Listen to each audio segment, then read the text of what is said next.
Il n'est pas comme ceux-là qui sont angoissés parce qu'ils pressentent l'enfer. Nous savons que si l'heure Jésus arrive, si la mort arrive, nous sommes en paix. Nous allons voir celui que nous adorons, celui que nous célébrons. La Bible dit que celui qui a cette espérance se sanctifie. Que cette espérance soit gravée dans les cœurs. Là-bas, il n'y a plus de maladies. Là-bas, il n'y a plus de problèmes. Là-bas, il n'y a plus de soucis. Là-bas, il n'y a plus d'inquiétude. C'est pourquoi nous venons à l'église. C'est pourquoi nous l'aimons. C'est pourquoi nous nous attachons à lui. Au-delà des bénédictions de la terre, l'espérance la plus grande, c'est d'être avec Jésus. Pour toujours, dans le paradis. Pour toujours. Il n'y aura plus de péché. Il n'y aura plus de lamentation. Il n'y aura plus de séparation. Tel est l'héritage de tous ceux-là qui aiment Jésus. De tous ceux-là qui s'attachent à Jésus. Merci Jésus. Sois scellé. Acte chapitre 1, le verset 8. Mais vous recevrez une puissance, le Saint-Esprit survenant sur vous, et vous serez mes témoins. Et je l'ai intitulé « Vous recevrez une puissance ». Je ne vais pas insister sur l'aspect puissance, mais je vais insister sur l'aspect témoin. Nous recevons une puissance pour être des témoins. Alléluia. Et lorsqu'on se convertit, lorsqu'on se donne à Jésus, nous recevons, et c'est la vérité, la puissance. La puissance de Dieu est dans la vie de tous ceux-là qui ont reçu Jésus-Christ comme Sauveur et Seigneur. Nous avons la puissance de Dieu. Et cette puissance-là, elle est là. Même si tu ne la ressens pas, parce que cette puissance n'est pas charnelle. Même si tu ne pressens pas, tu ne vois pas des choses sur le plan physique. Mais elle est là. Alléluia. Et cette puissance est là malgré les faiblesses. Vous savez, certaines personnes doutent la puissance de Dieu à cause des difficultés de cette terre. Souvenez-vous que Jésus avait cette puissance avec lui, mais il fut malgré tout crucifié. Alléluia. C'est parce qu'il a été crucifié qu'il n'avait pas la puissance. L'apôtre Paul avait cette puissance, à tel point que même ses mouchoirs guérissaient les malades. Mais il était pourtant en prison. Mais ce n'est pas parce qu'il était en prison qu'il n'avait pas la puissance. Ce n'est pas parce que tu as des difficultés dans ta foi que tu n'as pas la puissance. Et c'est que Satan souvent fait croire à certaines personnes. Ah, tu n'as pas la puissance de Dieu parce que tu as quelques difficultés. Tu n'as pas la puissance de Dieu parce que tu ressens des choses dans ton corps. Peut-être des infirmités, peut-être des maladies. Et tu te dis, certainement si je suis malade, certainement parce que je n'ai pas la puissance de Dieu. Non, en tant qu'enfant de Dieu, nous avons tous la puissance. Et cette puissance-là, elle est manifeste dans divers domaines. Mais l'un des domaines dans lequel cette puissance nous est donnée, c'est le témoignage. Pourquoi la puissance dans le témoignage? Parce que frères et sœurs en Christ, il est impossible de changer le cœur d'un homme. C'est-à-dire par la parole, il est impossible de changer le cœur d'un homme. On peut à la limite l'influencer. On peut à la limite le pousser. Mais le changement n'est pas de l'ordre naturel. Et lorsque un enfant de Dieu se lève pour prêcher la parole, cette puissance est libérée et cette puissance qui amène les gens à la conversion. Peut-être certains d'entre vous n'avez pas encore fait l'expérience, mais moi j'ai déjà eu la possibilité de faire l'expérience. Je vais vous rendre un témoignage qu'un jour je prêchais et j'ai vu quelqu'un qui s'est levé qui a dit « Je suis dans la sorcellerie et je me repens ». Ça là, c'est la puissance de Dieu. Alléluia. Parce que quelqu'un qui a longtemps la sorcellerie va se repentrer, se repentir du jour au lendemain comme ça. Si ce n'est pas la puissance de Dieu. C'est la puissance de Dieu qui se manifeste. Et lorsque nous partageons la parole de Dieu, il y a des gens parfois qui sont restés longtemps dans la servitude du péché, mais cette puissance est relâchée et les gens se convertissent. Amen, amen. Donc vous devez savoir qu'en tant qu'enfant de Dieu, vous avez cette puissance avec vous. J'ai la puissance, tu as la puissance en tant qu'enfant de Dieu. Et c'est avec cette puissance-là que tu parles. Tu ne parles pas, tu ne prêches pas l'évangile en comptant sur ta capacité de persuader les gens. Car la Bible dit que ce n'est pas, l'évangile ne repose pas sur des discours persuasifs. Quand je me tiens devant vous, je ne compte pas sur ma capacité à bien parler français, à vous convaincre. D'ailleurs, lorsque je m'écoute, souvent je vois que je fais beaucoup de fautes. Parfois même des fautes, moi je me dis, mais comment est-ce que j'ai pu dire ça? Vous merci, me pardonnez parce que ça que vous me supportez beaucoup. Parfois vous dites, le pasteur encore du corps là. Mais vraiment vous me supportez. Parce que même quand je m'écoute, je me rentre de moi-même. Je dis, mais comment est-ce que vous savez, c'est pas facile. Hein? Quand tu parles, tu as du mal à t'écouter. Donc parfois tu parles, et tu te rends compte seulement qu'à la fin. Mais ce n'est pas donc, si vous voyez que si je devais me reposer sur ma capacité de persuader, ben, je ne serais pas là. Mais quand je viens, je me tiens devant vous, je me repose sur la puissance de Dieu, capable de prendre sa parole, parce que c'est sa parole à lui, et cette parole, esprit et vie, capable de prendre la parole, de vous transformer et de vous changer au nom de Jésus. Amen, amen. Et vous aussi, en tant qu'enfant de Dieu, vous avez cette puissance. Et c'est avec cette puissance-là que vous pouvez vous tenir devant n'importe qui et le prêcher l'évangile. Amen. Avec foi. Et vous allez voir qu'il y a des gens qui vont se convertir. Moi, je vous lance un défi. Je ne sais pas si ça fait déjà l'expérience de prêcher quelqu'un l'évangile qui n'était pas converti et qui se convertissent, change de vie, s'attache au Seigneur. Ça fait de la joie. Parce qu'au ciel, le ciel reconnaîtra quelqu'un s'est converti à cause de toi. Si vous n'avez pas encore eu ça, je vous souhaite ça. Ayez vraiment fait-en l'expérience. Alléluia. Dites-vous vraiment cette année, il faut que quelqu'un se convertisse parce que je l'ai prêché l'évangile. Les gens se convertissent parce qu'on est timide. On se dit, mais je ne suis pas capable de faire quelque chose, je ne suis capable de rien. Mais parce que tu te reposes sur ta propre capacité. Ah, moi, je ne connais pas parler, je ne sais pas ce qu'il faut dire. Parce que tu te reposes sur toi-même. Mais si tu te reposes sur la puissance de Dieu, tu vas voir qu'en parlant, parfois tu n'as rien dit. Et tu vas voir, Dieu est capable de changer les gens qui t'écoutent. J'ai vu des mamans qui ne savaient pas s'exprimer en français. Mais avec les français façon, ils ont réussi à mener quelqu'un à la conversion.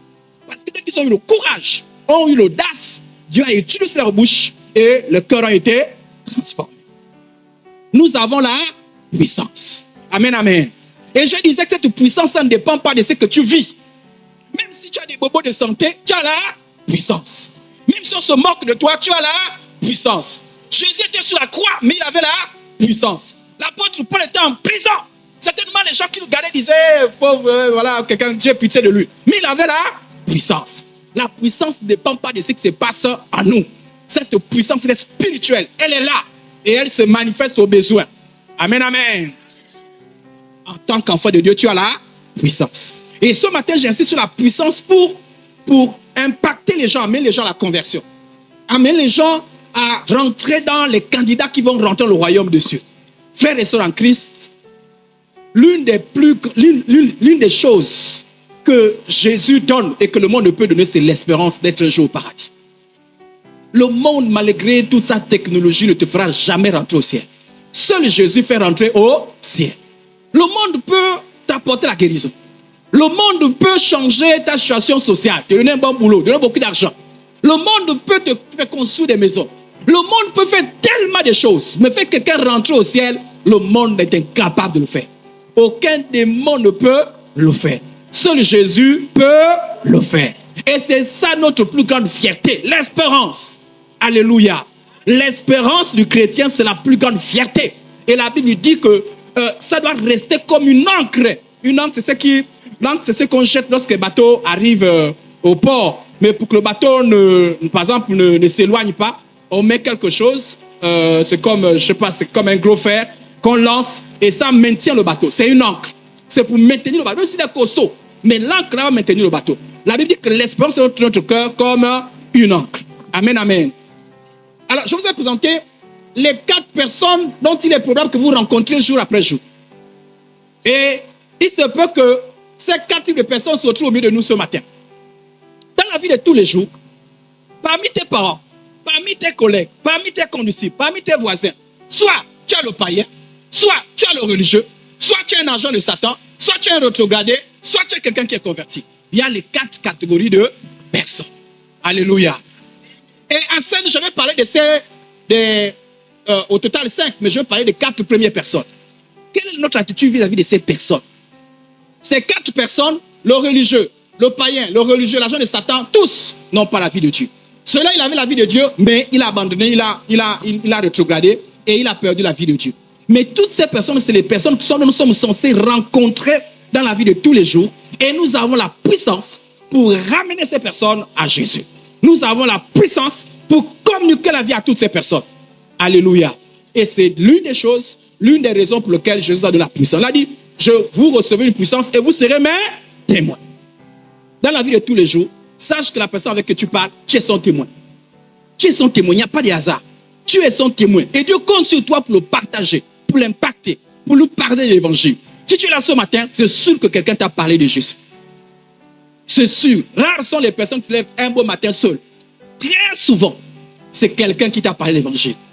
Donc, si quelqu'un t'a parlé, c'est parce que cette personne avait fait preuve de courage. Nous aussi, nous devons faire preuve de courage. Et quand nous rencontrons de telles personnes, nous devons être capables de partager l'évangile. Pourquoi? Parce que ces personnes n'ont pas la vie de Dieu et devons donc communiquer la vie. Quel est donc le profil des personnes qui t'entourent? parmi tes parents, le profil de ton mari, de ta femme, de tes enfants, comment sont-ils? Est-ce qu'ils font partie des païens, des religieux, des agents de Satan ou de rétrogradés ou des croyants? Quelle est ton attitude vis-à-vis de ces personnes? Il y en a certaines personnes qui n'ont aucune attitude vis-à-vis de ces personnes. C'est-à-dire qui se disent, bon, c'est-à-dire qui vivent comme si rien n'était. C'est-à-dire qui n'ont aucune, qui ne ressentent rien. C'est-à-dire qu'ils sont indifférents vis-à-vis de ces personnes. On ne doit pas rester indifférent vis-à-vis de ces personnes. Souvenez-vous, nous avons reçu la puissance pour aider ces personnes. Amen, amen. Dis, j'ai reçu la puissance pour aider ces personnes. Amen. Et dans le monde, on dit, quand tu n'es pas, on dit non-assistance en personne en danger. Et ce n'est pas toi qui as causé le problème. Ce n'est pas toi qui as l'origine. Mais parce que tu étais là, tu n'as pas secouru, mais tu peux te retrouver en prison. On dit, ton problème c'est quoi? Tu n'as pas assisté la personne qui était en danger. Et nous aussi, nous voyons des personnes qui sont en danger, qui risquent l'enfer, qui risquent la condamnation éternelle. Mais nous sommes indifférents. Frères et sœurs en Christ, j'aimerais sortir les uns et les autres l'indifférence. Parce que Dieu agit au travers de nous. Dieu ne descendra pas pour ces personnes. Quand Dieu descend, si Dieu envoie par exemple un ange, oui, il y a des gens qui ont eu des expériences où un ange est venu. Même quand Dieu envoie un ange, après il envoie la personne vers quelqu'un qui soit capable d'expliquer, quelqu'un de physique comme lui qui soit capable d'expliquer correctement l'évangile. Parce que le partage de l'évangile a été, ce ministère de l'évangile a été donné aux hommes et pas aux anges. Les anges ne prêchent pas l'évangile. Ce sont les hommes qui prêchent l'évangile. Donc si toi et moi on se tait, ce n'est pas une bonne chose. On prive le royaume d'instruments pour partager, pour impacter le monde. C'est sur nous que Dieu compte. Et ces personnes, c'est-à-dire que ces personnes que Dieu voudrait impacter sont autour de nous, sont dans notre maison, dans notre quartier, dans notre lieu de travail. Nous devons nous appuyer sur Dieu et partager l'évangile, en nous souvenant que nous avons la puissance. Commençons par le premier type de personne, le païen, donc celui qui est sans Christ. Sans véritable conversion à Christ, un païen est condamné au tourment éternel, peu importe son statut social, son statut intellectuel, son statut professionnel. Peu importe son statut, il est condamné pour l'enfer. Vous savez, lorsqu'on regarde les gens, on aime regarder. Je vous ai dit qu'à l'époque, j'avais du mal à partager l'évangile à ceux que je voyais bien habillés, sortant par une voiture, sortant d'une maison dans une grande barrière. Je me disais, mais cela, je vais leur dire quoi? Ils ont tout. Mais je vais leur dire quoi? Parce que je voyais les gens avec les yeux physiques. Apprenez à voir les gens. C'est-à-dire que, dites-vous, qu'au-delà des yeux physiques, c'est-à-dire qu'au-delà de l'apparence physique, cette personne a besoin. C'est-à-dire que sans combler ce besoin-là, cette personne-là est sur la voie de l'enfer. La dernière fois, je vous avais pris, je vous rappelle souvent ce témoignage-là, de la chanteuse gabonaise qui se convertit. Là, ça s'appelle encore comment? Rosie. Si la dame qu'il avait reçue dans son bureau avait vu, oh, une star, c'est une star, elle n'aurait pas partagé l'évangile. Mais elle a vu qu'elle avait besoin de l'évangile. Au-delà du fait qu'elle soit une star. Et elle n'a peut-être pas, elle a juste donné quelques paroles et a donné une invitation à un endroit où l'évangile va être bien expliqué à cette dame. Et à cause de l'intervention de cette dame-là, aujourd'hui, Rosie, qui partage l'évangile, s'est convertie. Elle a pris conscience qu'elle était perdue malgré que les hommes l'applaudissaient. Alléluia.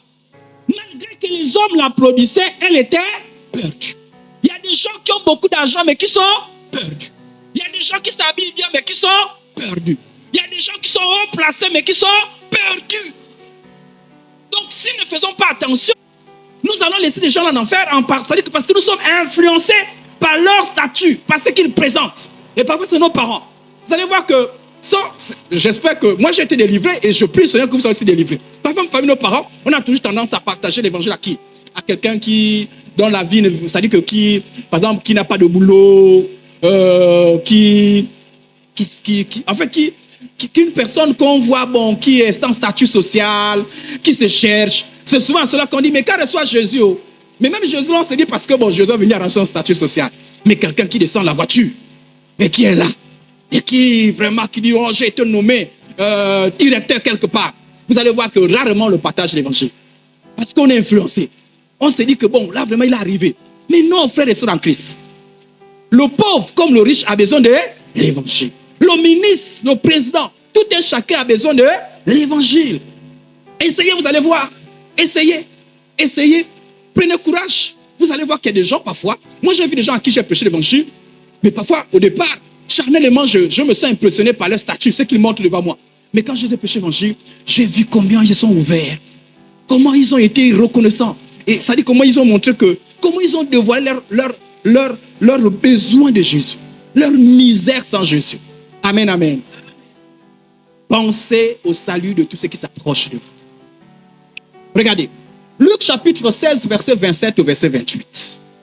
Ici, c'est un monsieur qui a passé toute sa vie, c'est-à-dire qui était riche. On n'a pas donné son nom, on dit qu'il était riche. Et lui, à cause de sa richesse, la richesse n'amène pas l'enfer. Ce n'est pas la richesse qui amène l'enfer.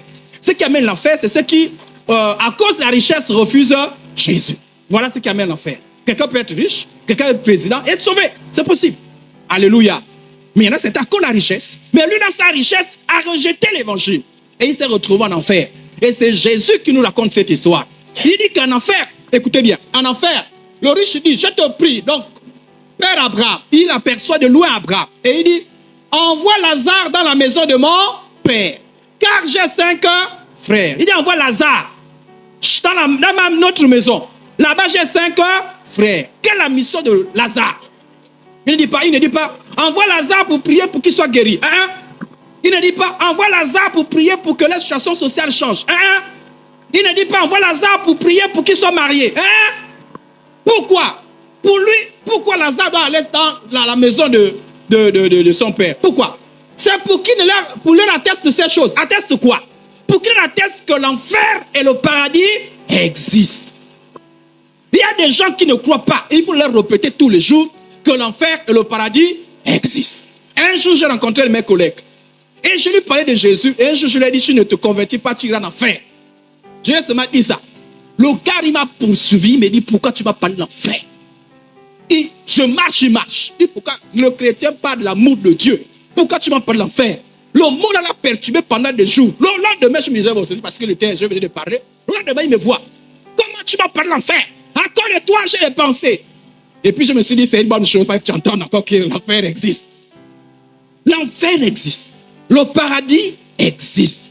Et il faut faire attention. C'est ici qu'on prépare l'enfer ou le paradis. C'est ici. C'est quand tu es mort, tu es mort. Donc tous les rituels qu'on fait aux morts là, ça ne sert à rien. Oh, mettez la bougie, va éclairer le chemin. Ça, c'est des choses des païens. La bougie va éclairer quelqu'un le chemin. Donc le chemin spirituel. Donc la bougie connaît là où se trouve Jésus. Si la bougie connaît, pourquoi on vient encore à l'église? On achète un paquet de bougies et tous les jours on éclaire jusqu'à l'heure de notre mort. Donc tous les rituels qu'on fait là, c'est de n'importe quoi. Et la prière d'un homme, un pasteur, un pape, ne change pas la destinée de quelqu'un. Une fois les yeux sont fermés, ton sort est scellé. Alléluia. Voilà pourquoi lui, en enfer, il ne dit pas que Père Abraham, priez pour moi pour que je sois l'enfer. Il sait que son sort est scellé. Il n'a pas demandé pour que je sois de là. Lui, il pensait que Lazare pouvait venir mettre un peu d'eau parce que lui-même une goutte d'eau pouvait le satisfaire. Parce qu'il tellement il avait soif. Moi, je lui dis non, c'est pas possible. Impossible. Il dit, mais c'est pas moi maintenant. Mais un frère qui sont, vous voyez, même en enfer, lui qui était méchant, lui qui ne pensait même pas à Lazare, lui qui était dans l'opulence et quand il mangeait, ce qu'il donnait à Lazare, c'était les os. En enfer, il est devenu un peu gentil. Il dit, envoie Lazare pour parler à mes frères, qui leur attestent de ces choses. Pour qu'ils leur disent que c'est la vérité, l'enfer existe, le paradis existe. Souvent les gens qui viennent à l'église disent, mais pourquoi les pasteurs sont nous déranger notre péché, on nous parle de la bénédiction? Frère, on vous parle comme ça parce qu'on sait que l'enfer existe. Et parce qu'on ne veut pas que vous soyez en enfer, on se permet, à cause de ça, c'est un signe d'amour. On te dit, mon frère, sors du péché. Même si on sait que ta chair est fâchée, le pasteur là, on s'en fout. Vous savez, beaucoup de gens ne vous parlent pas de ça parce qu'ils s'en foutent de votre destinée éternelle. Ils viennent vous passer sur la terre, tu vas te marier, tu vas... Non. L'enfer, ils s'en foutent. Parce qu'ils sont là pour donner de l'argent. Ils sont là pour leur propre gloire. Ils ne sont pas là pour votre salut. C'est parce que nous vous aimons, parce que nous voyons le ciel, parce que nous voyons que nous savons que l'enfer, quand on vous parle, même si cela vous dérange, on sait qu'il faut que vous sortez de là. Alléluia. Et il dit, on va leur attester ces choses. Autrement dit, peut-être qu'ils ont le doute. Peut-être qu'ils, parfois, de temps en temps, ils croient. Mais c'est la vérité. Frères et sœurs en Christ, c'est la vérité. C'est la vérité. L'enfer et le ciel existent. L'enfer et le paradis existent. Où iras-tu? Donc il dit, pas attester ces choses. C'est la première chose. Deuxième chose, enfin qu'ils ne viennent pas aussi dans ces lieux de tourment. Il dit, il faut éviter qu'ils ne viennent dans ce lieu de tourment. C'est à cause de ça que lorsque tu as quelqu'un dans ta maison, ton frère, ta soeur, ton père, ton mari, ta femme. Mon frère, ma soeur, ne prends pas de repos. Tous les jours. Coco. Ah, mon frère, l'enfer. Ah, ma soeur, l'enfer. Ah, mon mari, l'enfer. Alléluia. Même si c'est fâche un peu, c'est pas grave. Quand c'est fâche, tu recules un peu, tu pries. Oh Seigneur, Seigneur, Seigneur. 2 jours après, tu dis, mon mari, chérie, je voudrais te parler de l'histoire là. C'est quelle histoire encore? Parfois même lui-même il me connaît. L'histoire encore l'enfer. Hein? Oui, c'est vraiment ça. Je vais te parler de ça. Alléluia. Tu lui parles jusqu'à ce qu'il se convertisse. Parce que tu l'aimes. Un monsieur disait que sa femme lui parlait tous les jours des histoires du ciel. Lui, il était dans la franc-maçonnerie. Il était dans la franc-maçonnerie, dans la Rose-Croix. La franc-maçonnerie, c'est le voisin de la Rose-Croix. Donc, il était dans la Rose-Croix. Donc, vraiment, il ne voulait pas. Et la femme a fait quoi? C'est l'une des stratégies, vous là. Achetez les Bibles à vos maris. Quand ton mari ne prie pas, achète la Bible. Toi là, tu n'as jamais m'acheté. Même la Bible, même toi, tu n'as pas la Bible. C'est que j'ai des chrétiens, tu n'as pas la Bible. Au nom de Jésus. Le mois là, tu trouves la Bible. Au nom de Jésus. Et après, tu achètes le mari. Il a donné le cadeau, la Bible. Le mari, c'est ça que le mari a fait. Il a pris, il a balancé. Il était dans sa chambre. Il a balancé. La Bible était là. Et il a harcelé la femme là. Jusqu'à chasser la femme. Ah oui, il a chassé la femme. Il dit, sors, tu m'énerves. La femme est partie à la prière. La femme priait. Et pendant que la femme priait pour lui, il s'est passé des problèmes dans son ordre de Rose-Croix. Tout n'allait plus. Il commençait à avoir des problèmes. Les démons commençaient à l'oppresser, l'attaquer, et tout ça. Il y a des problèmes. Il sentait la mort venir. Il sentait une situation compliquée. Un jour, il sentait que là, sa mort avançait. Son jour de mourir arrivait. Et il est rentré chez lui. Et quand il est rentré chez lui, sa femme n'était pas là. Il est rentré chez lui, il était déçu. Et il a regardé la Bible. La Bible, lui, regarde. Alléluia. Regarde la Bible, lui. Et il a ouvert un peu la Bible. Et il est tombé sur les déclarations de Jésus. Qui lui dit que je suis le chemin, la vérité et la vie.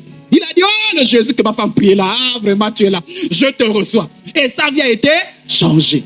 Après, vous savez ce qu'il a fait? Il allait chercher la femme. Il a dit, ma femme, tu m'aimais. Je ne savais pas que tu m'aimais. Je n'avais pas vu que tu m'aimais. Alléluia. Si tu aimes, tu ne peux pas laisser ton mari aller en enfer, les sœurs en Christ. Non. Mais ce que je observe, c'est quoi? C'est que les sœurs en Christ parlent d'acheter la gazinière. Elle dit que pour la gazinière, tu fais le bruit tous les jours. Gazinière, ça fait déjà combien de mois? 5 mois. Il n'y a pas la gazinière.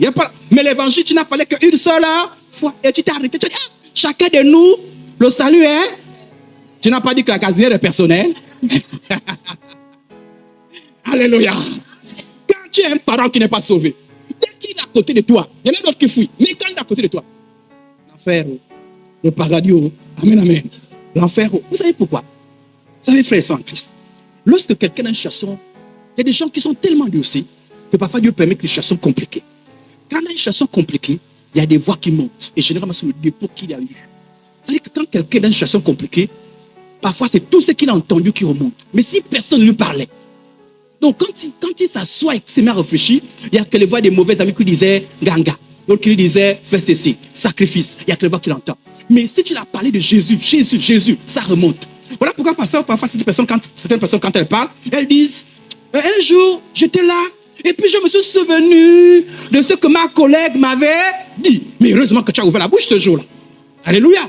Je me suis souvenu de ce que tonton m'avait dit. Je me suis souvenu. Voilà pourquoi. Ne vous en faites pas. Même si on cache ce que vous dites, c'est une sémence. C'est une sémence. Continuez à s'aimer. Alléluia. Donc, vous voyez quelqu'un en enfer, pense à ses frères. Nous, on n'a pas besoin de se retrouver en enfer pour penser. D'ailleurs, au nom de Jésus, nous n'irons pas en enfer. Alléluia. Nous sommes des vrais enfants de Dieu. Nous irons au ciel. Amen. Et comme nous sommes conscients de ces choses-là, nous ne sommes pas allés, mais nous savons que la parole de Dieu est la vérité. Nous avertissons les gens. Avertis, mon frère. Tu n'as jamais averti les gens qui sont à côté de toi. Tu ris avec quelqu'un tous les jours. Jamais tu l'as dit, aujourd'hui là, j'ai envie de t'avertir. Moi, j'ai des gens, ils sont tellement, c'est-à-dire que tellement je les ai beaucoup parlé, que dès qu'ils me voient un peu silencieux, ils disent, il est en train de réfléchir, il va encore parler un tout petit peu, il va encore parler. Tu vas encore parler? Je dis oui, toujours. Alléluia. Voilà, il faut parler. Alléluia. Même à un moment donné, vous énervez même des gens. Alléluia. C'est-à-dire que dès que tu dis, bon, les frères, les sœurs, bon, je voudrais vous dire quelque chose. Serve au nom de Jésus. Amen, amen. Ils vont se convertir. Ton enfant va se convertir. Ton mari va se convertir. Ta femme va se convertir. Ton frère, ta soeur va se. Ton ami va se. Ne te relâche pas. Au nom de Jésus. Amen, amen. Mais Dieu a besoin de toi. Sème. Et un jour, il te dira, j'ai fait un rêve. Et j'ai vu le rêve, c'est toi qui venais me parler. Oui, parce que j'ai l'habitude de parler. Tellement il rêve déjà que tu le parles déjà. Et moi, j'ai vu des gens, au moment où ils étaient en crise, ils ont entendu ma voix. Oui. Ça veut dire qu'ils ont entendu ma voix. Ils disent, parce que c'est après qu'ils me disent, au moment où j'étais là, coincé, embêté, j'ai entendu ta voix qui me parlait. Pense à Jésus. Ne fais pas telle chose. Ne fais pas telle bêtise. Mais pourquoi? Mais parce que je parle. À tel point que comme ils sont habitués avec ta voix, Dieu utilise ta voix pour leur parler. Il faut être celui qui parle. Alléluia. Donc il faut présenter l'évangile et le courage. Et l'évangile, c'est simple. L'évangile, c'est quoi? L'évangile, je n'ai pas le temps, on avait fait ça en enseignement. L'évangile, c'est que l'homme est né pécheur. Nous sommes tous pécheurs, nous sommes en train d'aller dans l'enfer. C'est ça l'évangile. L'évangile, ce n'est pas la guérison. Ça, c'est les bénédictions de l'évangile. L'évangile, ce n'est pas la délivrance. L'évangile, ce n'est pas le mariage. L'évangile, ce n'est pas l'enfantement. L'évangile, ce n'est pas la prospérité. L'évangile, c'est que l'homme est pécheur, il a besoin de Jésus. S'il croit en Jésus, peut être sauvé. À condition qu'il soit sincère. C'est ça l'évangile. Donc quand quelqu'un dit, moi je ne connais pas comment on parle la parole de Dieu, c'est l'évangile. L'évangile, c'est quoi? C'est que tout homme, peu importe ton statut, tu es perdu et tu es voué en enfer. Mais tu as besoin de Jésus. Crois en Jésus. Invite Jésus. Si tu es sincère, Jésus vient, transforme ta vie et tu deviens un enfant de Dieu. C'est ça l'évangile. Je vous ai résumé ça en 3 phases. Le problème, l'homme a un problème. Voilà pourquoi on dit l'évangile, c'est une bonne nouvelle. Pourquoi? Parce qu'une bonne nouvelle face à une mauvaise nouvelle. La mauvaise nouvelle de l'homme, c'est quoi? C'est que l'homme est sous la condamnation. À cause de quoi? Mais parce qu'il est né pécheur. À cause de quoi? Mais malgré le fait qu'il soit né pécheur, lui-même il a péché. Personne ne peut dire qu'il n'a jamais péché. Et le salaire du péché, c'est la mort. Mais le don gratuit de Dieu, c'est la vie éternelle en Jésus. C'est ça l'évangile. Accepte Jésus. Pourquoi? Mais parce que tu es perdu. L'évangile, ce n'est pas d'abord aller à l'église. Aller à l'église, c'est pour que quelqu'un aille écouter l'évangile. L'évangile, ce n'est pas d'abord la guérison. Non, la guérison, c'est une grâce, c'est tout. Quelqu'un peut être guéri par Dieu et là, se retrouve en enfer. Ce n'est pas ça l'évangile. L'évangile, ce n'est pas Dieu va changer ta vie. Non, ce n'est pas d'abord ça l'évangile. L'évangile, tu as besoin de Jésus. Et il faut que tu sois sincère. Tu acceptes Jésus, tu es sauvé. Et si la personne dit j'ai besoin de Jésus, nous avons appris ici, là, pour ceux qui ont oublié, il faut vous rattraper. On a appris la repentance. Tu l'amènes à se repentir, à inviter Jésus. Et je vous dis, s'il est sincère, il y a des choses qui se passent. Amen, amen. Amen, amen. Je prie le Seigneur que Dieu vous fasse grâce pour que, par vous-même, vous prêchez l'évangile, vous le faites accepter Jésus. Et il s'attache à Jésus. Et un jour, vous direz, j'ai fait accepter quelqu'un, Jésus. Et tu n'as jamais eu la grâce de faire ça. Ah, vraiment, tu ne sais pas ce que tu rates. Vraiment, ça fait plaisir. Et quand tu vois même plus tard cette personne-là dire, voilà la personne qui m'a fait accepter Jésus, tu te dis, oh Seigneur, quand je serai au ciel, je serai félicité à cause de cette personne. Amen, amen. Ok. La deuxième personne qu'on peut retrouver dans notre environnement, c'est le religieux. C'est qui le religieux? Le religieux, en fait, c'est un païen. Mais païen, ça veut dire que le religieux, il est en même temps, c'est-à-dire qu'il est en même temps païen, il est en même temps chrétien. Le religieux, c'est comme s'il est deux. Quand il est au milieu des païens, vraiment, c'est un bon païen. Quand il est au milieu des chrétiens, c'est un bon chrétien. En fait, le religieux, c'est quelqu'un qui a tout d'un chrétien, mais qui ne l'est pas en réalité. Ça dit le religieux, c'est qui? C'est quelqu'un qui l'est seulement de façon extérieure, mais son cœur est loin de Dieu. Regardez ce verset. Le verset dit quoi? 2 Timothée 3, 5. Ayant l'apparence, quoi c'est?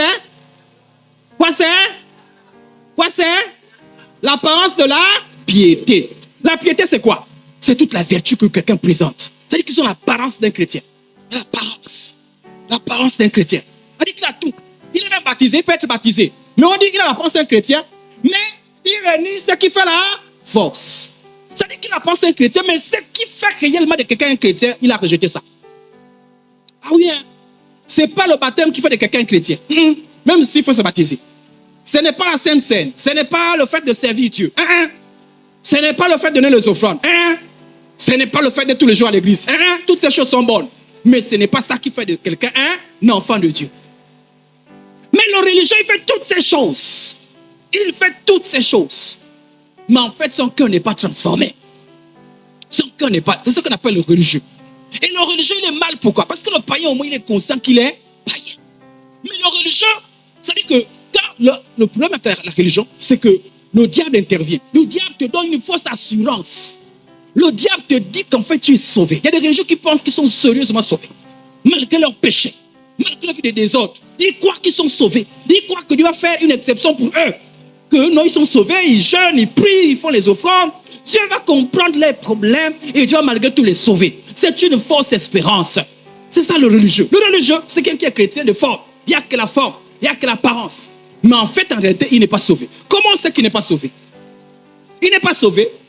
Il n'est pas sauvé parce qu'il vit. L'une des choses qui caractérise le religieux, c'est le péché. Le religieux, c'est quelqu'un qui vit le péché, mais généralement, c'est le péché caché. Ah oui. J'espère que parmi nous, il n'y a pas de religieux.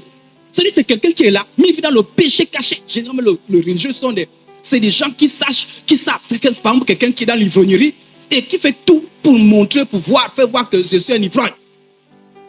Ah, le frère arrive, cache la bière. Mais tu te moques de toi-même. Le problème, c'est toi. Et vous avez des religieux tous les jours. Il y en a certains religieux qui se cachent et d'autres qui ne se cachent pas. Les religieux, c'est ceux qui ont l'impudicité. Ils sont à l'église, mais ils sont dans l'impudicité. Ils sont à l'église, mais ils sont dans le vol. Ils sont à l'église, mais ils sont les femmes d'autrui. Ils sont à l'église, elles sont à l'église, mais elles ont les maris d'autrui. Elles sont à l'église, mais elles sont dans des choses bizarres. Ça, c'est la religion. Réunir ce qui fait la force. Le cœur n'est pas transformé. La personne aime chanter les louanges, aime tout faire, mais le cœur n'est pas transformé. Et Jésus a dit, si tu ne nais pas de nouveau, tu ne peux entrer dans le royaume des cieux. La religion tue. Parce que la religion a l'impression que tu es sauvé. Or, tu n'es pas sauvé. Pourquoi? La Bible dit, quiconque est né de Dieu, quiconque est né de... ne pratique pas le... Parce que la semence de Dieu demeure en... Il ne peut pécher parce qu'il est né de... Celui qui est né de Dieu ne peut pas demeurer dans un péché. Si tu as péché, ce n'est pas une inadvertance. Et tu cherches le sommet. Or, le religieux, lui, demeure dans le péché. Il est mal à l'aise dans le péché. Vous savez que les religieux, c'est des gens, et j'en ai vu dans ma vie les religieux, c'est des gens qui sont à l'aise dans le péché et qui sont à l'aise à l'église. C'est-à-dire que parfois, ces religieux, c'est quelqu'un même qui a l'habitude d'entendre maintenant la parole de Dieu. On peut parler de sanctification, ça ne lui fait rien. On peut dire, par exemple, les impudiques iront en enfer. La personne dans l'impudicité, mais tu le vois, alléluia, là-haut, là-haut, un jour j'irai là-haut. Mais est-ce que tu comprends ce que tu es en train de dire? Est-ce que tu comprends que tu es dans le péché? Jésus a dit, ce n'est pas tous ceux qui me disent Seigneur, Seigneur, qui entrent dans le royaume des cieux. La religion tue. Le religieux pense que Dieu va voir ses œuvres. Ah, mais moi, j'ai donné beaucoup d'argent à l'église. Hein. Vous savez, moi, j'ai offert le terrain à l'église. Vous savez, je suis présent à l'église. Je prie 3 fois par jour, comme celui qui fait sa prière-là. Il dit, je jeûne 2 fois la semaine. Je donne mes dîmes, je donne mes offrandes. Je prie 3 fois, je jeûne. Mais ton cœur. Vous savez, parfois, le religieux n'aime maintenir la religion qu'à cause d'un péché. Ah oui? L'un des religieux que Jésus a rencontré, il a dit, j'ai tout fait. Jésus a dit, comment moi j'ai tout fait? Jésus a dit, il te manque une seule chose. Quelle est cette chose-là qui te maintient? Tu es conscient. Le religieux est conscient de son état. Le religieux seulement, c'est l'hypocrisie. Et dans nos églises aujourd'hui, il y a beaucoup de religieux. Et dans la vie de tous les jours, tu peux rencontrer les religieux. Pourquoi je vous parle de ça? Parce que vous, quand vous voyez des religieux, vous avez l'impression qu'ils sont sauvés. Amen, amen. Les religieux ne sont pas sauvés. Et il faut être capable de partager l'évangile aux religieux. Parce que parfois nous partageons l'évangile aux païens, mais nous ne parlons pas aux religieux. Alléluia. Tu peux voir ton enfant, ton mari, ta femme, qui est religieux, qui n'est pas sauvé. Il ne faut pas confondre la religion avec le vrai salut. Et nous être capable de partager l'évangile aux religieux. Or, que nous avons la responsabilité de prêcher l'évangile aux religieux. Or, parfois, nous laissons berner par la religion. C'est-à-dire qu'on a un ami religieux. On ne lui parle pas. C'est-à-dire que l'ami là, vous savez qu'il dit qu'il est chrétien, mais il écoute la musique du monde. Vous savez que lui dit qu'il est chrétien, mais il est ivrogne. Et vous vous contentez du fait qu'il va à l'église. Nous, on a une responsabilité à l'église. Non, c'est un diacre, c'est un ancien. Non, mais c'est un pasteur. Mais vous savez qu'il est religieux. Vous êtes responsable. Vous avez un parent. Il n'est pas sauvé. Les religieux ne sont pas sauvés. Ils vont l'église, mais ils ne sont pas sauvés. Ce sont des religieux. Et nous avons reçu la puissance pour sortir les gens de la religion. Si on ne parle pas, comment vont-ils sortir la religion? Tu as quelqu'un qui est avec toi. C'est vrai que la personne, quand tu parles louange, la personne se loue. Quand tu parles prière, la personne parle prière. Quand tu parles jeûne, la personne parle jeûne. Mais sache que c'est un religieux. Et dans son état, il va en enfer. Il faut que tu sois capable de dire, mon frère, ma soeur, au-delà du fait que tu pries, que tu jeûnes, tu le sais chemin de l'enfer. Alléluia. Alléluia. Il faut être conscient. J'ai des responsabilités vis-à-vis des religieux. Et les religieux, c'est la confusion. La confusion, frères et sœurs en Christ. Ces religieux ne seront pas sauvés. Parce que nous pensons parfois. Et regardez, je vous ai dit la dernière fois, la question qu'on pose aux gens à l'église, souvent quand on veut évangéliser, tu pries, mais tout le monde prie. Généralement, la réponse c'est quoi? Tu pries, je prie. Alléluia. On a l'impression que dehors, tout le monde est chrétien. Mais en fait, en réalité, c'est qu'il y a beaucoup de religieux. Et Jésus n'a pas été impressionné quand il a vu le religieux Nicodème. Alors, parlons un peu de Nicodème. Nicodème, c'était un religieux. Voilà l'exemple de Nicodème. Nicodème arrive. Nicodème, c'était un docteur de la loi, donc comme un pasteur. Nicodème, c'était un pasteur. C'était un pasteur. Nicodème, c'était un pasteur, ça veut dire qu'un chef. Le pasteur, c'est un chef. C'est un responsable. Nicodème, lui, il n'avait pas un mauvais témoignage. Et il y a des gens comme ça, là, ils ne sont pas chrétiens. Ils ne sont pas des vrais enfants de Dieu. Mais quand même, ils sont respectables. Hein? Parfois, ils sont même plus fidèles que même nous qui allons à l'église. Parfois, ils sont plus vertueux même que nous qui allons à l'église. Et Nicodème avait la vertu. Nicodème avait une certaine moralité. Mais sauf que c'était un religieux. Jésus n'est pas impressionné par Nicodème. Jésus lui dit, il faut que tu naisses de nouveau. Alléluia. Et comme Jésus veut être capable de dire à nos parents, à nos frères, à nos voisins, à nos collègues qui sont religieux pour dire, mon frère, ma soeur, tu vas à l'église, tu chantes, tu pries, tu prêches, tu chantes. Mais sache que ta vie là n'est pas agréable au Seigneur. Dites Amen. Dites Amen encore plus fort. Si quelqu'un est dans la religion et toi tu ne dis rien, tu es responsable. Non, tu ne peux pas encourager. C'est-à-dire que tu es ça qui dit qu'il est chrétien. Tu dis mon frère, tu ne peux pas être un enfant de Dieu et mentir à ta femme. Ce n'est pas possible. Tu peux être un enfant de Dieu et boire de cette manière. Ce n'est pas possible. Tu peux être un enfant de Dieu et voler. Non. C'est sa religion. Alléluia. Et tu as reçu la puissance. Alléluia. Dis avec moi, j'ai reçu la puissance. Vous parlez aux religieux. Amen. Est-ce que vous êtes capable de reconnaître qui est religieux et qui ne l'est pas? Vous êtes capable? Vous êtes capable? Vous arrivez à faire la distinction? Amen, amen. Il faut faire la distinction. Et parfois dans l'église, parfois on se dit on est nombreux. Mais on est nombreux pourquoi? Mais parce qu'il y a beaucoup de religieux. Beaucoup de religieux. Et la religion tue. Alors, donc quand vous avez une personne qui est religieuse, vous lui parlez de quoi? Vous lui parlez pas de l'évangile. Enfin, vous parlez de l'évangile, mais vous insistez sur le changement de cœur. Alléluia. Vous ne dites pas, il faut prier, il faut jeûner, il faut aller à l'église. Il y a tout ça là. Il faut lui parler sur le changement de cœur. À l'image de qui? Regardez, je vais donner une image. Vous voyez ici, là, c'est la chenille. Avant, je ne savais pas que les papillons qu'on voit, en fait, c'est des chenilles. Il y a quelqu'un qui ne savait pas? Qui l'apprend ce matin-là? Ah, vous le savez, hein? Ah, moi, je l'ai appris plus tard. Je ne l'ai pas appris le jour que j'ai dit, j'ai dit vrai. Parce qu'il y a une différence entre le papillon et la chenille. Je sais pas. Mais pourtant, c'est la chenille qui est devenue papillon. Qu'est-ce qui s'est passé? Il s'est passé ce qu'on appelle la métamorphose, la transformation. C'est ce que l'évangile fait. Quand tu as réellement reçu Jésus, ton cœur est totalement transformé, qu'il y a une différence. Oh, il y a des gens qui vont à l'église, qui disent qu'ils chantent Jésus, qui disent qu'ils prient Jésus, qui disent qu'ils chantent Jésus, mais leur cœur n'a jamais changé. Ce sont des belles chenilles, mais ce ne sont pas des papillons. Il y a des belles chenilles, hein? Il y a des chenilles qui ont des couleurs, mais ça est toujours les chenilles. Une chenille, c'est une chenille. Il y a des chenilles qui sont bizarres à voir, il y a des chenilles qui ont des belles couleurs, mais sont toujours les chenilles. Une chenille, c'est une chenille. Et il y a des gens qui vont à l'église, mais qui sont des chenilles, qui prient, chenilles, qui chantent, chenilles, qui font le service, chenilles, mais qui ne sont pas devenus des papillons.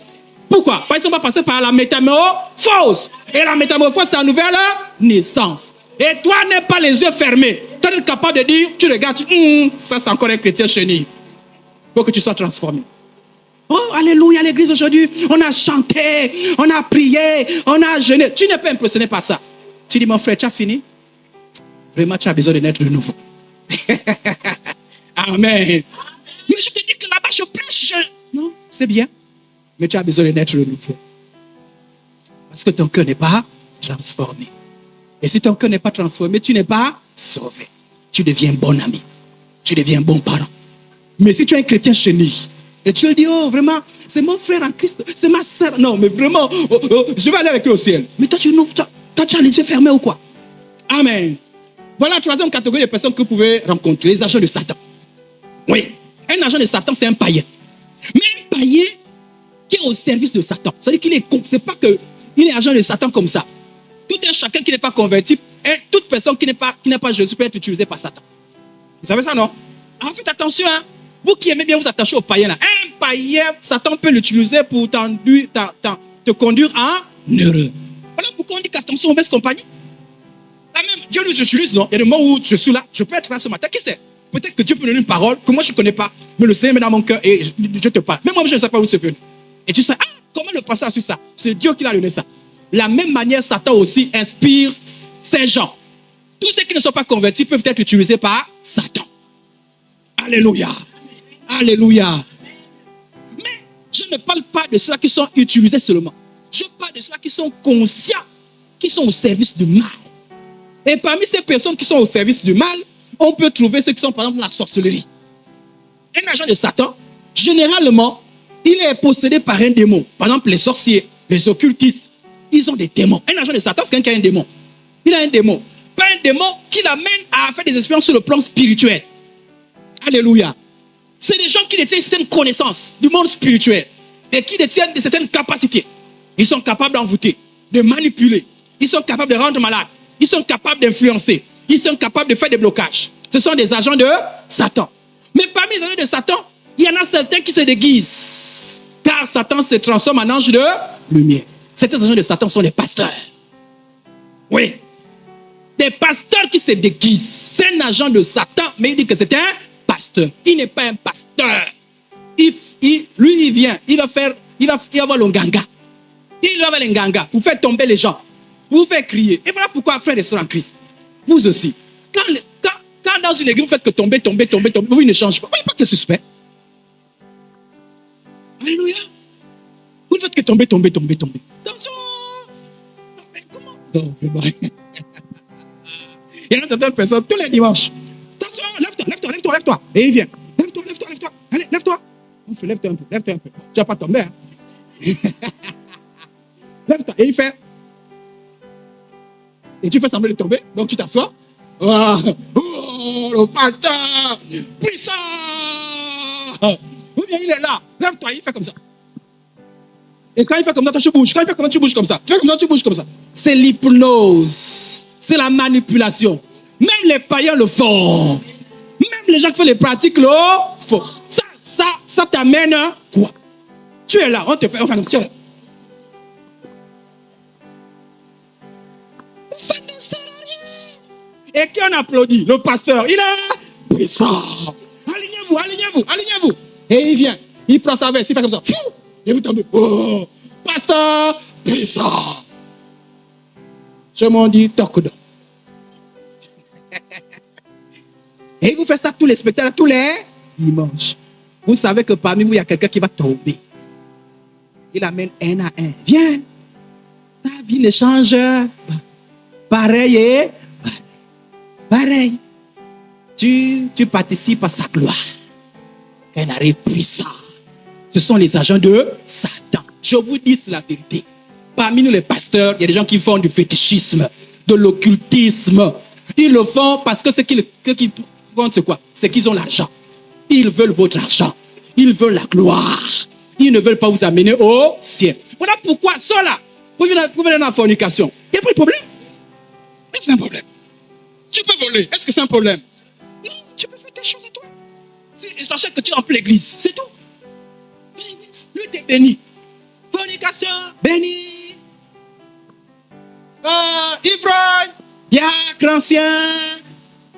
Donc, si tu vas que si on ne te nomme pas, là-bas, on va te nommer. Va, si tu as beaucoup d'argent.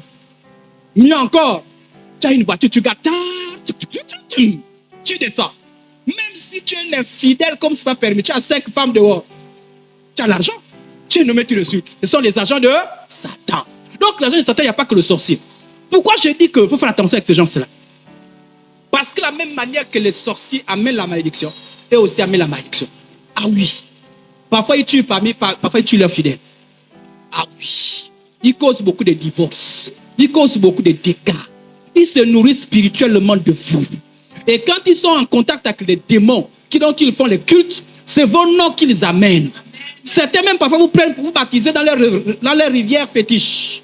Oui, ils ont des rivières là-bas parce que leurs démons, parfois c'est des esprits de sirènes. Ce n'est pas un vrai baptême qu'ils vous donnent. C'est un faux baptême qui va vous détruire.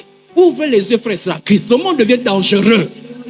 Le monde devient... Les agents, quand c'est sorciers, occultistes, on le retrouve. Mais certains sont déguisés.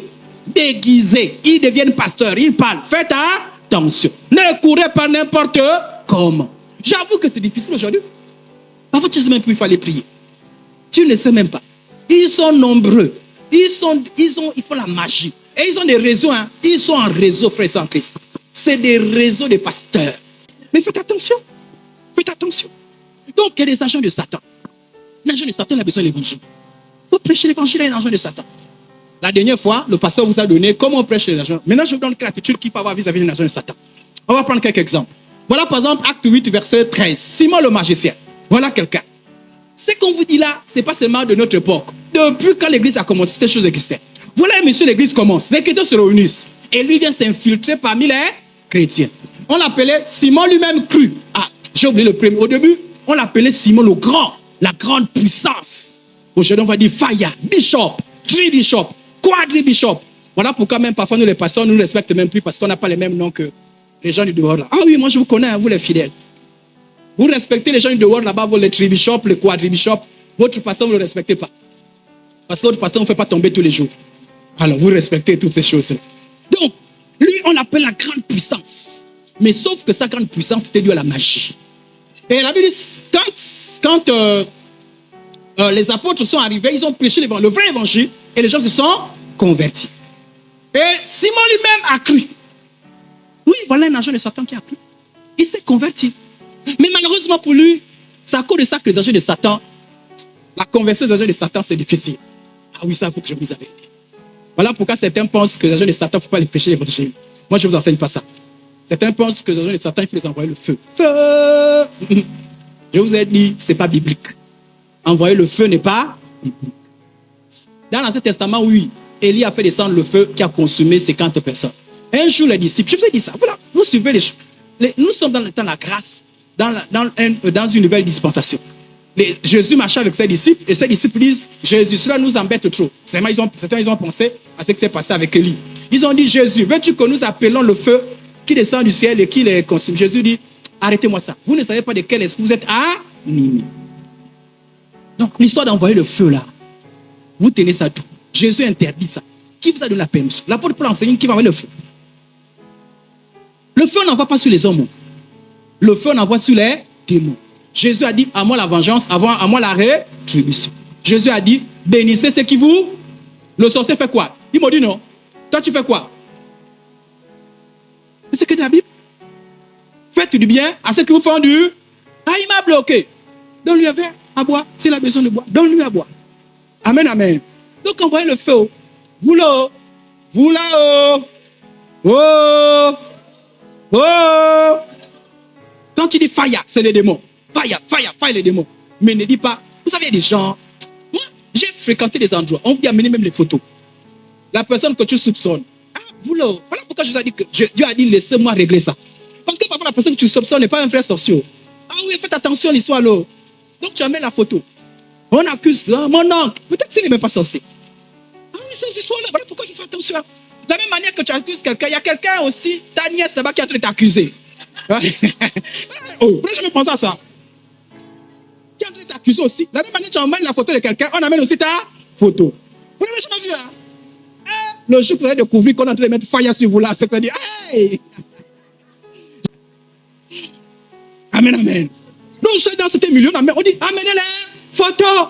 Et on amène les photos. Et il y a des gens, j'ai vu un monsieur, Il dit que c'est un pasteur. Il dit il est spécialisé pour la mort des personnes. Donc, quand tu veux que quelqu'un meure dans ta famille, tu l'amènes la photo. Et quand je vous dis, moi j'étais là ce jour dans la salle. À l'époque, je m'allais encore partout, parler dans les églises. Il dit, quand j'entends séminaire, je courais. J'étais encore comme ça à l'époque. Là, maintenant, je ne fais plus ça. Donc, quand il dit, moi, avant de venir, il venait, je ne sais pas si au Nigeria, quelque chose comme ça. Avant de venir, j'ai prié pour 4 pasteurs, 2 sont déjà morts. Parce qu'ils m'ont critiqué. Alors, qu'est-ce qui s'est passé? J'ai pris les photos. J'ai versé une onction. Et j'ai fait les prières. Voilà. Donc, si vous aussi voulez que les gens meurent, demain, amenez les photos. Mais pour l'instant, et il dit, je vous dis la vérité, il a pris un verset biblique. Voilà pourquoi, il faut bien comprendre la Bible. Il y a un verset biblique qu'on dit, un homme méchant, c'est dit, en fait, on dit, un agent méchant, quelque chose comme ça, lui sera envoyé. Il dit, on va envoyer un esprit de mort. Envoyez les esprits de mort. Donc, on était là. Priez. Pense à la personne qui te fait du mal. Donc, toi, tu penses, grand-père, grand-mère, tonton, yaya, je ne sais pas comment. J'envoie l'esprit de mort. J'envoie l'esprit de mort. J'envoie l'esprit de mort. Il dit, demain, vous amenez l'argent. Niveau, autre dimension. Je vais faire l'onction dure et ils vont mourir. Vous-même, ne voyez pas que c'est pareil que les gangas qui tuent les gens. Il y a les gangas qui tuent les gens, non? Quand tu fais quelqu'un, tu amènes des choses, non? Ils tuent, non? Où est la différence? Et vous devenez des meurtriers spirituels. Normalement, on doit vous porter plainte. Moi, je suis là, mon parrain est mort. J'ai enregistré tout ce qui s'est passé. Vous avez tué, non? Les autres utilisent les couteaux, non? Les fusils, non? Vous avez utilisé les moyens spirituels. Criminels. La criminalité. Donc, ça n'existe pas. Envoyez parce que la Bible dit que celui qui tue par l'épée mourra par l'épée. Si tu envoies le feu, un jour aussi, et voilà pourquoi quand vous envoyez le feu là, vous avez toujours des problèmes.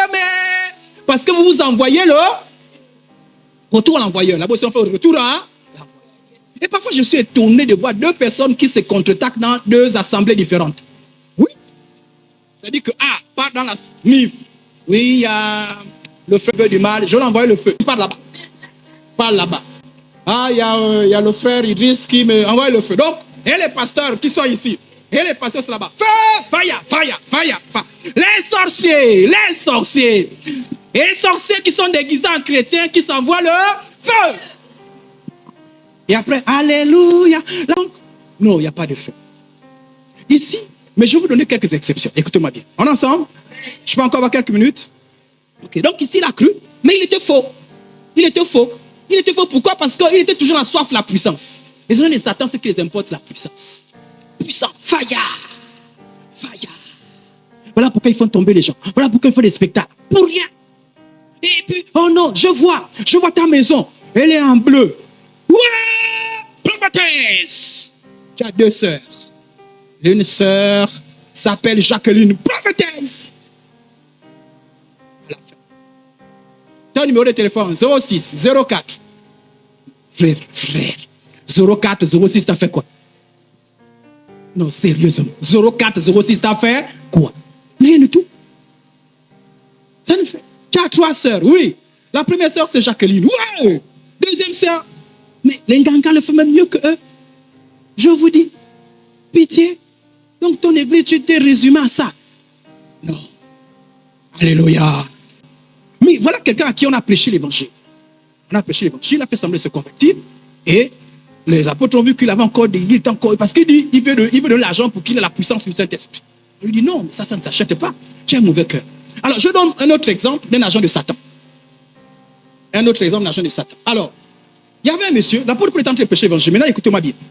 L'apôtre Paul était en train de prêcher l'évangile. Et pendant qu'il prêchait l'évangile à quelqu'un, un monsieur, un roi, pendant qu'il prêche, il y a un monsieur qui s'appelle Élimas. Il s'appelait Élimas, le magicien. Donc, pendant qu'il prêche, il fait les incantations.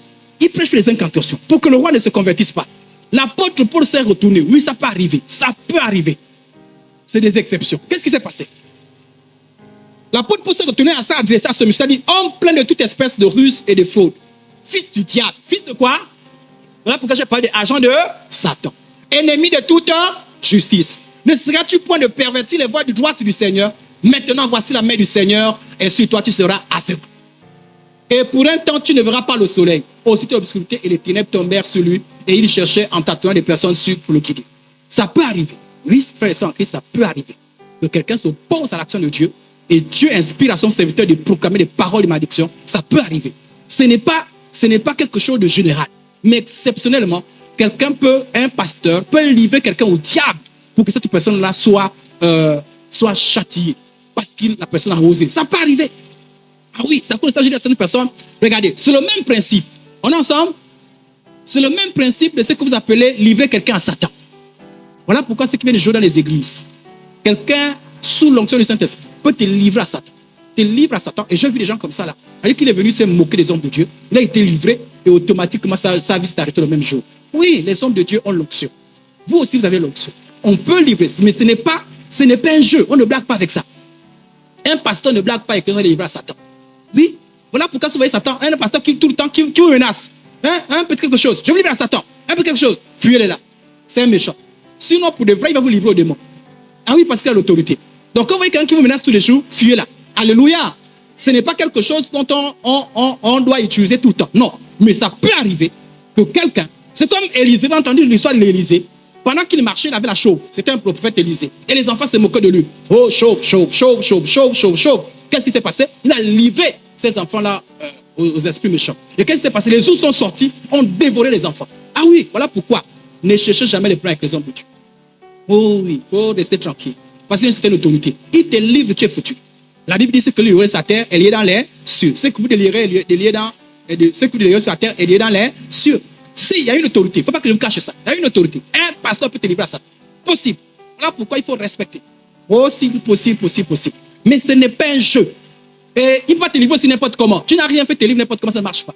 Voilà pourquoi il dit, si vous voyez quelqu'un qui s'amuse, je te livre à Satan, je livre à Satan, je livre à Satan. Fuyez. C'est un méchant. Il est conscient de ce pouvoir-là et il peut user ça. C'est comme les gens ces gens qui sont toujours en train de maudire les fidèles. Je vous maudis. Vous avez maudit, vous n'avez pas marié. Si vous ne venez pas me dire bonjour, vous allez voir. Fuyez. Là, c'est un pasteur bandit. Le pasteur béni. On a dit bénissez, ne maudissez pas. Mais ça peut arriver. Mais là, c'est des agents de Satan. Ce n'est pas n'importe qui. Ça peut arriver, quelqu'un vient embêter l'église, vient troubler l'église. Il vient troubler l'église, vient embêter l'église. Il est possible. Et moi, j'ai déjà vu, depuis que j'étais sur le ministère, des gens qui sont venus défier l'église. Et Dieu les a exterminés. Ah oui, ils sont morts. Ça dit qu'il était là, il a embêté l'église, il a embêté l'église, il a embêté l'église. Et Dieu s'en est occupé. Ah, pour ça, il faut avoir la crainte de Dieu. Alléluia. Amen, amen. Pourquoi les chrétiens n'ont pas le courage d'évangéliser les agents de Satan? C'est la peur. Je ne comprends pas que les chrétiens ont encore la peur des agents de Satan. C'est un agent de Satan, c'est quelqu'un qui a un démon. Mais les enfants de Dieu, ils ont peur du sorcier. Comment tu es enfant de Dieu, tu as peur du sorcier? Toi, tu as l'esprit de Dieu. La Bible déclare que celui qui t'entoure est plus fort que celui qui est dans le monde. Mais dès qu'on dit que cela c'est un sorcier, c'est fini.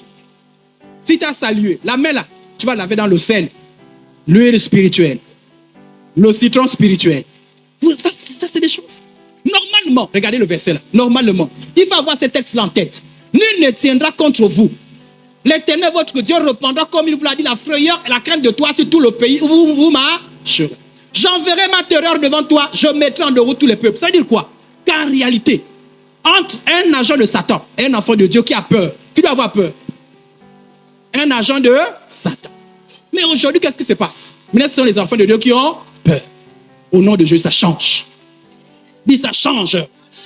Ça change. Amen. N'ayez pas peur des sorciers. Amen, amen. N'ayez pas peur des occultistes. Amen, amen. Celui qui est à vous est plus fort que celui qui est dans le... Amen. N'ayez quand même pas la foi. La peur nourrit. Parce que les enfants de Dieu, je vous dis, j'ai pris la décision dans ma vie. Je n'aurai pas un langage qui élève les sorciers. Parce que quand il parle, des chrétiens, ah, le sorcier là, il a fait ceci, le sorcier là, le sorcier il va s'élève dans ta bouche. S'élève dans ta bouche. Un sorcier s'élève dans ma bouche. Ce qui est s'élève dans ma bouche, c'est Jésus. Pas le sorcier, pas l'occultiste. Amen, amen. Je donne quel conseil? Premier conseil que je vous donne, que quand vous êtes dans l'évangélisation, quand vous voulez évangéliser un rétrogradé, quand vous voulez évangéliser un religieux, quand vous voulez évangéliser un païen, il faut quand même toutefois faire attention. Jésus a envoyé ses disciples, il a dit, faites attention. Le chrétien n'est pas ma boule. Le chrétien évangélise et fait attention. Dis, je fais attention. Je fais preuve de prudence. Amen. Alors, la Bible nous dit, comment doit se manifester cette prudence-là? Premièrement, je vous ai écrit dans ma lettre de ne pas avoir des relations avec les impudiques. C'est pas parce que j'ai envie d'évangéliser que je dois devenir ami aux personnes de mauvaise vie. Je sais pas si on a compris. Non, c'est parce que j'ai envie de parler de Jésus que maintenant je dois maintenant m'attacher. Moi, j'ai vu des chrétiens qui disent que non, je voulais évangéliser, je suis dans un... vous qui faites les bars là. Maintenant, combien de gens qui sont dans les bars vont se convertir? Normalement, on doit aller s'asseoir dans les bars, être là avec eux, boire avec eux, et après je lui parle de Dieu. Ah, ça, c'est pas ma boulisse. Ah, c'est ma boulisse en naïveté. Qui t'a enseigné ça? Il y a un pasteur un jour, il dit qu'il va aller évangéliser les prostituées. Il est allé dans les maisons des prostituées. Il dit non, il faut que je rentre au milieu d'eux. Il a dit il faut que je sois comme eux. Il faut que je parle avec elles. Enfin, comme elles, pas comme eux. Mais je parle avec elles. Donc, tous les jours. Et puis un jour, oh, le pasteur, oh. Et je peux vous dire, depuis que je suis converti, j'ai vu des gens qui ont commis de telles bêtises. Ah oui, moi j'ai vu des jeunes soeurs qui ont dit, non, je pars chez l'homme là, parce qu'il parlait de Jésus. Il m'a dit, oui, je l'ai parlé de Jésus, il m'a dit, il me parlait de Jésus à la maison. Et moi aussi, tous les jours, je ne vais pas venir à la maison, je parlais de Jésus, et je parlais de Jésus. Et puis un jour, après plusieurs temps, oh, devenu la copie. Qui a gagné? L'homme là, non? Vous pensez qu'il disait qu'il vient à la maison? C'est à cause de quoi? Vous pensez qu'il était intéressé par l'évangile? Et c'est toi, il ne faut pas être ma boule. Il y a les pasteurs Maboul. Oui, parfois nous on est Maboul. Oui, il y a les pasteurs Maboul. Il ne faut pas être Maboul. Ah, moi, je peux vous donner un témoignage. Un jour, il y a une demoiselle qui est venue chez moi. Oh non, j'ai un problème. Alors, elle arrive à la maison. Elle dit non, j'ai un problème. 20 heures, j'ai un problème, etc. Mais l'exemple, le Saint-Esprit me dit non, n'essaie de pas cette histoire. Je lui pose une question. Je dis ton problème là, c'est question de vie de mort. Et bénissons le Saint me dit non. Je dis oh, c'est question de vie de mort. Rentre, demain on va se voir. Je sens qu'elle est un peu en colère. Et puis après, je dis bon, quand même, pas pour le temps, je vais l'accompagner. Donc je l'accompagne, je sens qu'il y a quelque chose qui cloche un peu. Et puis je m'arrête un peu, quelque part, je dis ok, bon, au revoir. Elle me dit non, on ne s'arrête pas là. Ça devient suspect. Elle me dit, allons où il y a un peu le noir là. Je vous dis la vérité, c'est un homme de Dieu, je peux vous mentir. Peu noir.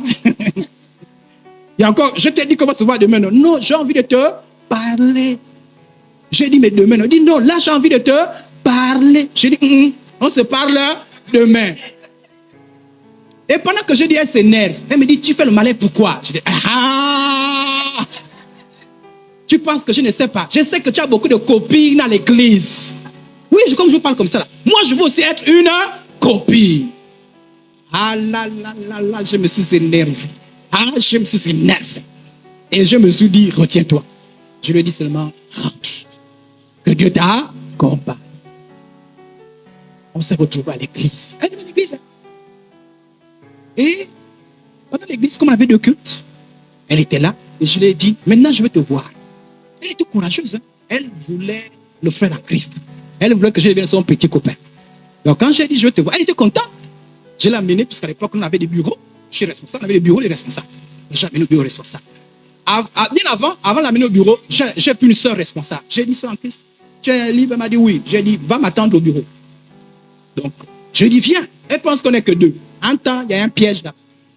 Donc, on arrive au bureau comme ça, elle rentre comme ça, il y a quelqu'un d'autre. J'ai dit, non, rentre, c'est tout. J'ai dit, hier, j'avais du mal à te parler, mais là, maintenant, je vais te parler. Je suis un saint. Un saint n'a pas les copies. Et je te parle là devant témoin. C'est la dernière fois que tu me parles de choses. Je te pardonne. Là, je ne veux pas que tu aies un affaire à cause de moi. Mais c'est la dernière fois. Donc, je suis un saint. Et je ne sortirai jamais avec toi. Un saint, je n'ai pas de copie. Si on t'a menti, on t'a menti. Tu trouves une, tu me l'amènes ici. Et je n'ai pas de copie. Et après, j'ai dit à la responsable, j'ai dit, parle à celle-là. Aide-la. Elle a des problèmes. Donc, c'est des choses qui existent. Hein? Donc, quand tu es ma boule, yeah! J'ai vu les pasteurs qu'on a piégés. J'ai vu les responsables qu'on a. Les diaconesses qu'on a. Il faut faire attention. Alléluia. Donc, on ne dit pas trop. Ça parce que j'ai envie de t'évangéliser qu'il faut que je sois collé avec toi. Pas parce que j'ai envie de t'évangéliser. Toi, tu es un ivrogne. Moi, je te parle. Après, on se sépare. Maintenant, on devient. Non, tu as envie de te. Non, mais tu sais, c'est tous les hommes là. Tu sais, chérie, il faut qu'ils se convertissent. Donc, comme il faut qu'ils se convertissent, je suis tous les jours avec lui. Et c'est bizarre, lui ne change pas. Ça fait 3 mois que tu veux qu'il se... En 3 mois, il n'a jamais changé. Mais tous les jours, être ensemble. C'est suspect. Sœur en Christ, demande à ton mari d'arrêter avec ça. Ah oui. Parce que si quelqu'un est bandit, sa vie ne change pas, ton mari risque de devenir bandit. La même chose pour les frères en Christ. Tu vois ta femme avec la toujours collée, fais attention. Une femme impudique qui a ta femme tous les jours. Tu dis ma femme, je vais plutôt avec telle personne. Moi, je conseille les couples. Et je suis dans certains milieux. On a vu les femmes venir bizarres. Et quand on fouille, elle est devenue bizarre. Pourquoi? Parce que la femme impudique l'a donné conseil. Oui, c'est la vérité. Elle est devenue bizarre. Oh non, c'est l'autre là-bas qui m'a dit. Mais toi aussi. Alléluia. Donc, pas de relation avec les impudiques. Non pas d'une façon absolue avec les impudiques de ce monde, ou avec le cupide, ou le ravisseur, ou avec les idolâtres. Ça dit quoi de façon absolue? Les impudiques, les bandits, les voleurs, même les hommes de Satan, on les voit tous les jours, ils sont au travail, ils sont au quartier. Ça ne veut pas dire maintenant que tu es un chrétien bizarre. Tu viens au travail, même pas bonjour. Je suis un saint. Bonjour Idriss, je suis un saint. Non. Dis bonjour. Collègue, tu peux me regarder ce document-là? Regarde, ça ne va pas te tuer. Ce qu'on refuse, c'est que vous restez là, vous bavardez, vous racontez. Faites attention. Regardez, remarquez dans vos vies. L'une des situations comme ça, vous avez eu des problèmes. Si vous sondez bien, c'est quelqu'un qui a une mauvaise vie qui vous a influencé. Je ne sais pas si vous comprenez. Donc, mais on dit que c'est avec les gens de ce monde, ce n'est pas de façon absolue. Il y a des gens avec qui il faut être très rigoureux. Parmi ces personnes, il y a des religieux. Regardez. Maintenant, ce que je vous écris, ce n'est pas avoir des relations avec quelqu'un. On écrit c'est quelqu'un qui se nomme frère est un pudique. Qui se nomme comment? Voilà. Ou sœur, ça dépend. N'est-ce pas? Il dit qu'il est frère. Voilà pourquoi les religieux, je vous regarde bien. Les religieux sèment la confusion. Parce que vous dites que c'est un chrétien. Les religieux sèment la confusion. C'est qu'il dit que c'est un chrétien. Il dit qu'il a la responsabilité. Mais c'est un bandit. La Bible dit que là, il faut le fouiller. Et j'ai vu beaucoup de gens perdre la foi à cause des faux frères, à cause des fausses sœurs. Les faux frères font plus de dégâts que les païens. Si vous voyez qu'un païen, vous allez vite réagir que si vous ne voyez qu'un religieux. Parce que le religieux, vous avez l'impression qu'il est un peu chrétien, il est un peu... Et ça, la confusion. Ne marchez pas avec les religieux. Le religieux, tu viens, tu lui prêches l'évangile. Pourquoi? Si quelqu'un... Moi, si tu es un frère, tu me dis que tu es un frère, et toi, tu as envie de siffler les filles, moi, je te parle. Ah non. Je dis, tu es un frère. L'apôtre Paul a repris Pierre. Parce que Pierre, lui, il dit que c'est un enfant de Dieu. Mais lui, il était hypocrite. Il méprisait ceux qui n'étaient pas juifs. Il faisait semblant. Je n'ai pas le temps de vous raconter le contexte. L'apôtre Paul l'a repris. Il a dit, Pierre, on n'agit pas comme ça. Alléluia. Est-ce que tu as déjà parlé à ton frère, à ta soeur qui est religieuse? Je l'ai parlé une fois, deux fois, il n'écoute pas. Tu te sépares de lui. Sinon, il va te tendre des pièges. Sinon, lui, il ne vient pas à l'église. Tu n'es plus venu à l'église. Lui, il critique les pasteurs. Tu es aussi de critiquer les pasteurs. Lui, il est toujours en train de toujours mettre en cause la parole de Dieu. Tu es aussi de mettre en cause la parole de Dieu. Parce que lui prie, il critique Dieu. Il prie, il critique les pasteurs. Il prie, il critique l'église. Il prie, il fait les choses. Voilà pourquoi c'est un chrétien. On voit, ils sont bizarres. Frère, c'est comment? Non, je prends des décisions. Qui? Un religieux t'a influencé. Il a commencé à critiquer. Le pasteur, là, le pasteur. Et toi aussi, tu es devenu pasteur. Tu es avec le religieux. C'est ce que la Bible dit. Et la Bible dit. Et regardez bien. Hein. C'est pas moi qui parle. Hein. C'est la Bible, non? On est la suite, non? Amen. Écoutez bien. Hein. Si vous désobéissez à ces versets-là, vous-même, je vous ai prêché. On dit, être impudique ou coupé de l'âtre ou outrageux, qui ou ivrogne, ou ravisseur. Donc, ne même pas manger avec un tel homme. Oh! Ça veut dire que ne fais pas la communion fraternelle avec une telle personne. J'ai vu des gens qui étaient des vrais frères. Vous savez pourquoi les gens ont du mal à se séparer? Parce que parfois, c'est des gens avec qui ils étaient ensemble. On s'entendait bien. Et le frère a rétrogradé. Il repartait le monde dans les bêtises. On te dit, il est parti dans les bêtises, tu ne peux plus continuer comme avant. Mais comment, tu sais, on marche ensemble. Frère, sœur, toi aussi, après, tu deviens voyou. J'ai vu, je vous dis, ça fait longtemps que je suis converti, j'ai vu des choses. J'ai vu des gens être plus sages que Dieu. Il y a des gens qui ont dit, mais non, mais Dieu, tu es trop fort. Comment tu peux des choses comme ça là? C'est quand même. Ils sont rentrés là. Quand tu violes ça, Dieu ne te protège pas. Quand tu violes ça, Dieu ne va pas te protéger. Ça dit que si les démons t'attaquent, veulent te faire terrasser, qui va te protéger? Tu as Christ au Saint-Esprit parce que tu as désobéi. Qui a inspiré ça? Le Saint-Esprit.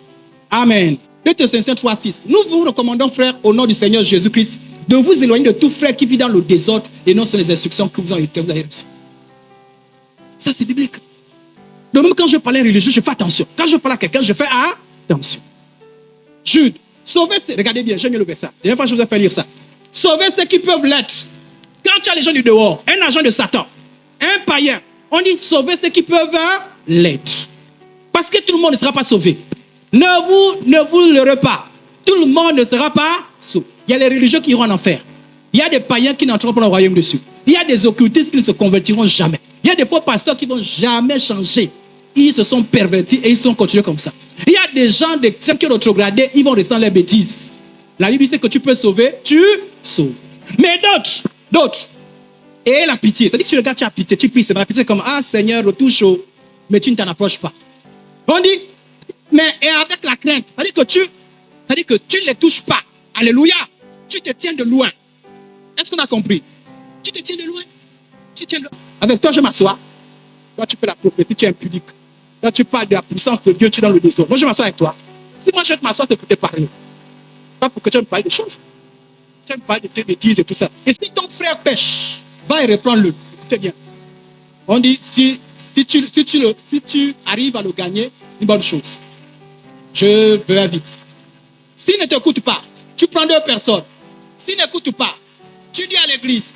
Les gens de l'église partent. S'ils n'écoutent pas les gens de l'église, la Bible dit qu'ils soient pour toi comme un païen et un public. Regardez-moi, je vous explique. Quand tu parles religieux de Jésus, quand convertis-toi, tu dis que tu es chrétien, mais ta vie là n'est pas correcte. La personne ne va pas se correcte, changer. Regarde-lui comme étant un païen. Avant, tu le prenais pour un religieux, ou bien tu le prenais pour un rétrogradé, et puis désormais, dit que regarde-lui comme étant un païen. Oui. Quelqu'un peut être diacre, mais c'est un païen. Quelqu'un peut être ancien, mais c'est un païen. Quelqu'un peut être pasteur, mais c'est un... Pourquoi? Parce que tu l'as parlé que ta vie n'est pas bonne. Comment tu peux prêcher et tu as 2 femmes? Comment tu peux prêcher et tu mens et tu voles? Tu lui as parlé. Comment tu es? C'est comme d'autres personnes, il y a des gens, quand tu parles, ils ne veulent pas considérer que ce sont des païens. Et un païen, tu t'éloignes de lui. Il y a des gens, il faut les considérer comme ça. Et quand tu les considères comme païens, ça veut dire qu'il reste dans son paganisme. Toi, tu es chrétien. Frères et sœurs en Christ, l'une des choses que je voudrais vous dire ce matin, et sur lequel je vais terminer, c'est qu'il arrive que vous perdez des gens qui sont au milieu de vous. Vous perdez. Damas m'a abandonné. Jésus lui-même a dit, la Bible dit, dès ce moment, plusieurs de ses disciples se retiraient. Il y a des gens qui n'aiment pas Jésus, qui n'ont pas l'amour de la vérité, qui se retirent. N'ayez pas mal au cœur. Parce qu'on a prêché l'évangile, ils se sont fuis. Depuis qu'on est ici, on a vu beaucoup de qualités des gens et des visages. Il y a des gens qui sont partis, pas parce que simplement on les a dit, ta vie là n'est pas bonne. Si quelqu'un part de cette assemblée parce qu'on a dit sa vie n'est pas bonne, il allait se perdre. S'il est parti en disant que les pasteurs sont des voyous, les gens sont des bons héros des voyous, il a eu raison, il faut qu'il fuit. Ah oui, quand tu les entends dans un endroit bizarre, il faut que tu fuis. Mais s'il est parti parce qu'on a dit change, il n'a pas voulu changer, n'ayez pas mal au cœur. Alléluia. N'ayez pas mal au cœur. Je sais beaucoup de disciples suivaient, il a prêché. Après la prédication là. Vous savez, la prédication là dit, vous me suivez parce que vous mangez le pain, il a fait le miracle du pain. Depuis qu'il a fait le miracle du pain là, les gens le suivaient. Il s'est arrêté, il a dit, vous là, vous me suivez là, à cause du miracle du pain. Mais le vrai pain, c'est moi. C'est moi qu'il faut manger. Je dis, c'est quel genre de prédication? Ils l'ont fui. Il y a des gens qui se retirent. Et quand quelqu'un se retire parce qu'il ne veut pas accepter la bonne nouvelle, ne soyez pas embêtés. Pourquoi je vous dis ça ce matin? Parce que parfois, je vous sens touché pour quelqu'un qui est parti parce qu'il n'a pas changé. Ah, pasteur, là, on n'est que 5, hein? On était au moment donné 20. On n'est que 5. Oui. Tous ceux qui viennent, tout le monde ne restera pas. Il y a des gens qui vont pour des bonnes raisons, peut-être parce qu'il a appelé un ministère, peut-être parce qu'il s'est déplacé, peut-être parce qu'il a senti le Seigneur l'a orienté quelque part. Il y a des gens qui vont pour les mauvaises raisons. Quelqu'un sort pour la mauvaise raison. Pourquoi tu es pas à l'église? Ah, là-bas, on prêche trop, arrêtez de boire, arrêtez la fornication. Moi, j'ai vu que... Mais les gens qui ne comprennent plus la vie, pas comment? Oh, mais le pasteur là aussi, on lui dit que tous les jours, arrête de prêcher là, tous les jours. Comment le pasteur? Quelqu'un veut me voir un jour, hein? Pasteur, m'arrête aussi de prêcher tous les jours sur la fornication. Oui, comment j'ai dit ça? Il faut arrêter sur la fornication parce que ça chasse les gens. Vous voulez que je prêche sur quoi? Vous voulez que je prêche quoi? Amen.